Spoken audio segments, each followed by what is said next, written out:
El Shaddai. So ang unang S, mga kapatid, ay katulad po ng title ng song, Still. Yun po yung unang S dito po sa 4S of Holiness. Yan po ay makikita natin sa awit or Psalm 46 verse 10. Ang sabi po dito, he says, "Be still and know that I am God. I will be exalted among the nations. I will be exalted in the earth." So ang pamumuhay po sa kabanalan ay pamumuhay sa kapanatagan. Yan po ang ibig sabihin po ng salitang still, kapanatagan, mga kapatid.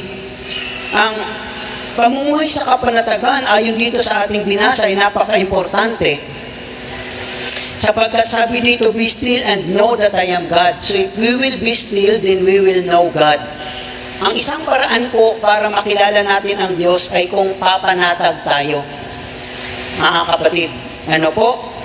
At kapag nakilala natin ang Diyos, then He will be exalted. Mga kapatid, I will be exalted in the earth. So yung ating pagkakilala sa Diyos ay nagbibigay ng karangalan ito sa Kanya. But the key is to be still, mga kapatid ko. Ano po? Para makilala natin ang Panginoon.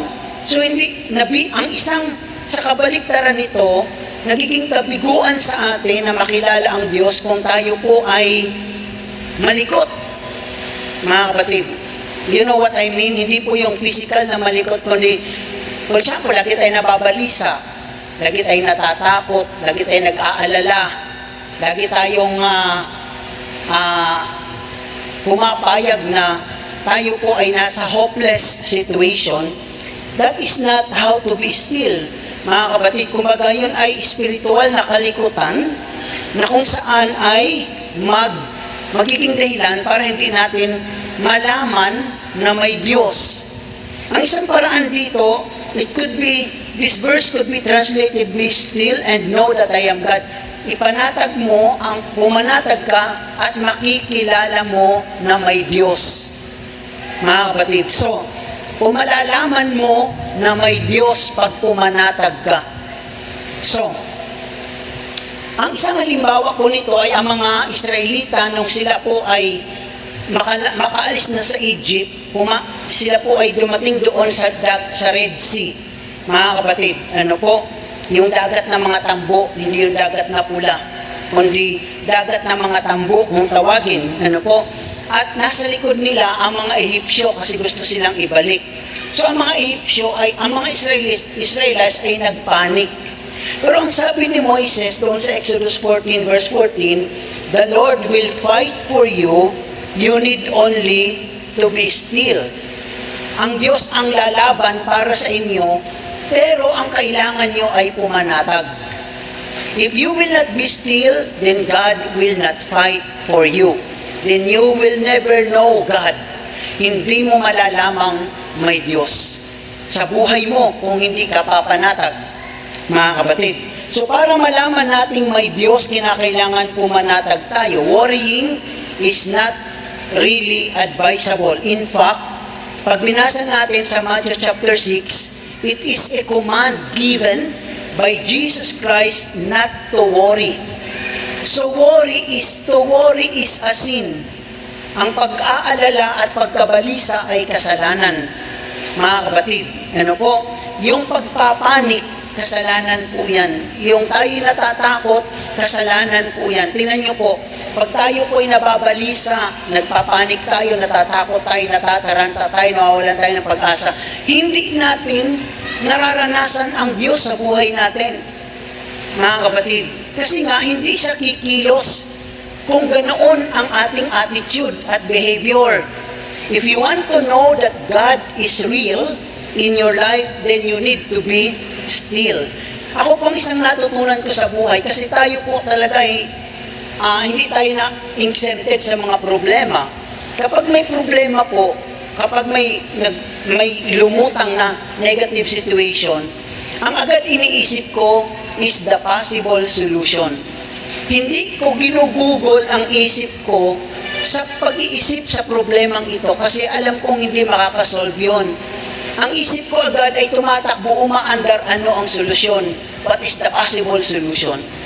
So, ibinabahagi ko rin po yun sa mga anak ko kasi minsan, di ba, ang mga bata, pag may mga negative situation, mag-iinit ang ulo, di ba, magpapanik. Sabi ko sa kanila, huwag kayong ganyan. Kapag may sitwasyon, ang isipin nyo agad, what is the possible solution? Kung minsan, ang iisipin natin, paano kung walang possible solution? There is always a possible solution. Kahit na wala tayong maisip sa isip natin, mga kapatid, ang isang pinaka-ultimate possible solution natin ay walang iba kundi ang Diyos. Bakit po? Sapagkat kung alam na alam natin sa ating mga sarili na wala talaga tayong magagawa, ang ating kakayanan ay kapos na, ang ating isip ay kapos na, wala na tayong maisip, then there is an ultimate possible solution, and that is no other than the Lord Jesus Christ. Kaya mayroon pa ding paraan para maging still tayo, na hindi tayo mag-worry, mga kapatid. Ang Diyos ay hindi tayo kinakatagpo sa ating kabalisahan. Hindi ka kakatagpuin ng Diyos dyan. Hindi ka kakatagpuin ng Diyos sa takot. Hindi ka kakatagpuin ng Diyos sa panik. Hindi tayo kakatagpuin ng Diyos sa hopelessness. Saan tayo kakatagpuin ng Diyos? Sa pananampalataya, mga kapatid. So if you want God to meet you immediately, then mga kapatid, learn to be still. At alam niyo po, sino po ba ang makakapagsabing ipapanatag ko ang kalooban ko? Sila po yung mga taong tunay na nagtitiwala kay Yahweh El Shaddai. Amen po? Mga kapatid, lagi nating ang isang example natin, ang isa talagang classic example sa tunay ng faith. Mga kapatid, pagka sila po ay kasama na ng kanilang mga magulang, hindi na talaga sila nag-aalala. Kaya ang mga anak natin, tingnan nyo, hindi yan umiiyak, anong kakainin ko mamaya, paano ako mag-aaral, ano ang dadamitin ko, because that is not their problem. That is the problem of their parents. Ang kanila lang is pumanatag sila, maniwala silang tatay nila, nanay nila, kayang i-provide yun. Mga kapatid, ano po? At kung hindi man gagawin ng magulang yun, ang Diyos ang gagawa noon para sa kanila. Amen po ba? So, sa atin na mga grown up na, the best way to do is to be still. If you want to know God in your life, if you want to experience the power of God, mga kapatid, huwag mong payagan ang takot, pagkabalisa, doubt, unbelief na mamayani sa iyong buhay. Pumanatag ka sapagkat makikita mo ang gagawin ng Diyos sa buhay mo. The second S, mga kapatid, is represented by this song, Footprints in the Sand. Mga kapatid.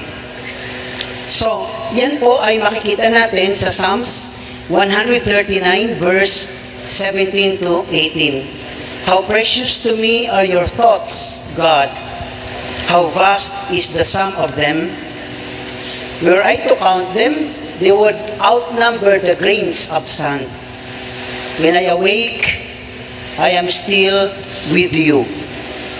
Alam niyo po mga kapatid, ang pamumuhay sa kabanalan, marami po kasi sa atin, hindi ko alam kung nakalaya na ang marami sa atin sa mga maling Christian concept. Ano po? Ano po ba yung mga maling konsepto ng pagiging isang Kristiyano? Ang mga maling konsepto ay kapag Kristiyano, kaya Kristiyano ka na, hindi ka na magkakaroon ng problema. Kaya pagka naging Kristiyano ka na, hindi ka na magkakasakit. Pag naging Kristiyano ka na, hindi ka na makakaranas ng karamdaman, ng mga negative situations. Diba? Pag naging Kristiyano ka na, hindi ka na makakaranas ng mga persecutions. Ibig sabihin, we are expecting in a wrong way. Ano po? Na kapag tayo nag-El Shaddai na is magiging smooth sailing na yung ating Christian life. Kaya marami sa atin, sa totoo lang, negative situations, problems, and negative circumstances are always a surprise to us. Nasusurpresa tayo, for example, pinangako naman ng Panginoon na ang sumusunod sa Kanya ay mapipersecute. na tinatanong pa natin, ba't ako na-persecute?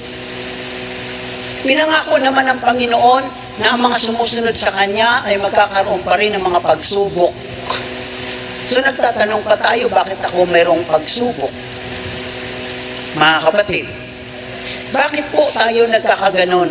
Because we are practicing the Word of God, mga kapatid, contrary to it, pabaliktad ang ating pag-practice sa Word of God.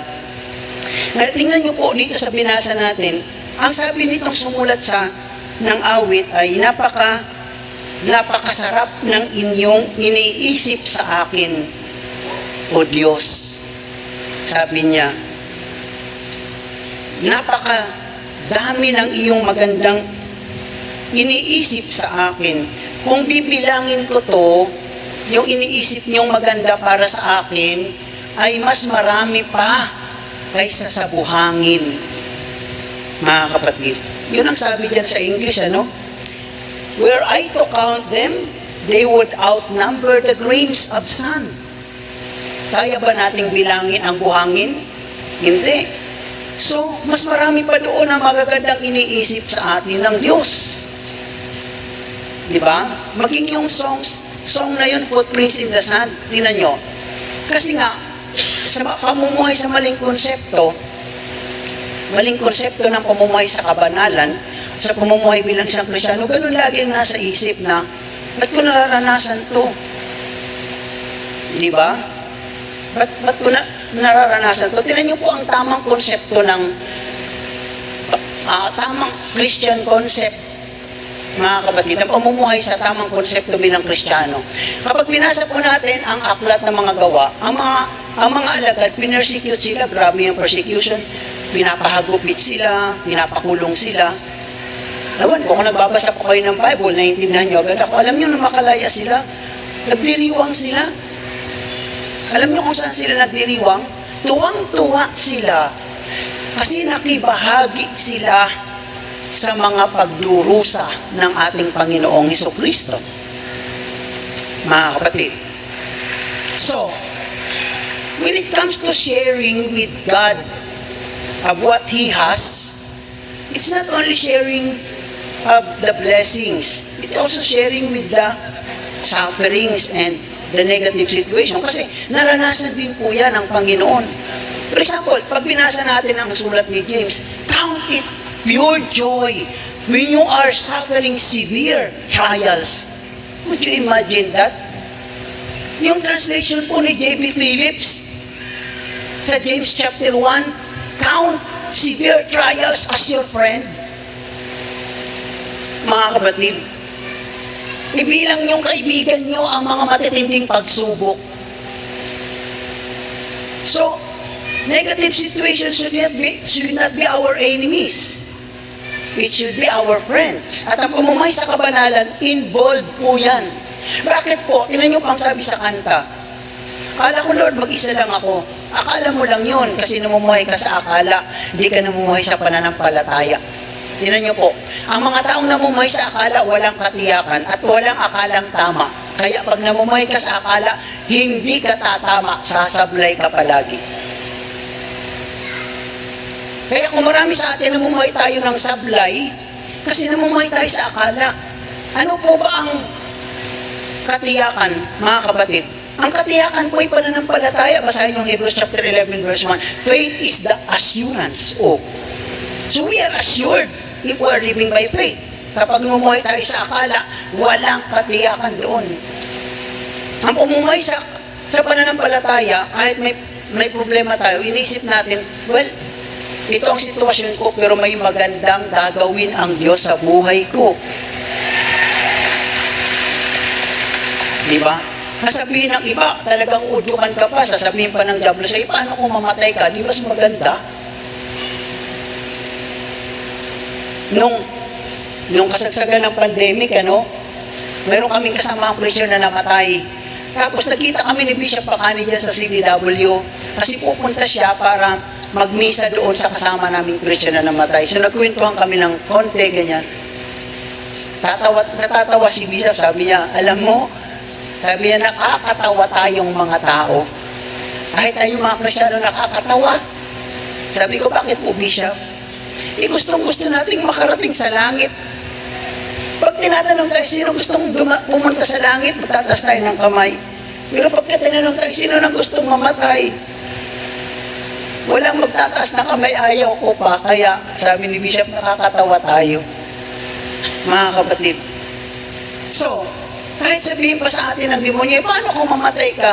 Well then, much better. Di ba?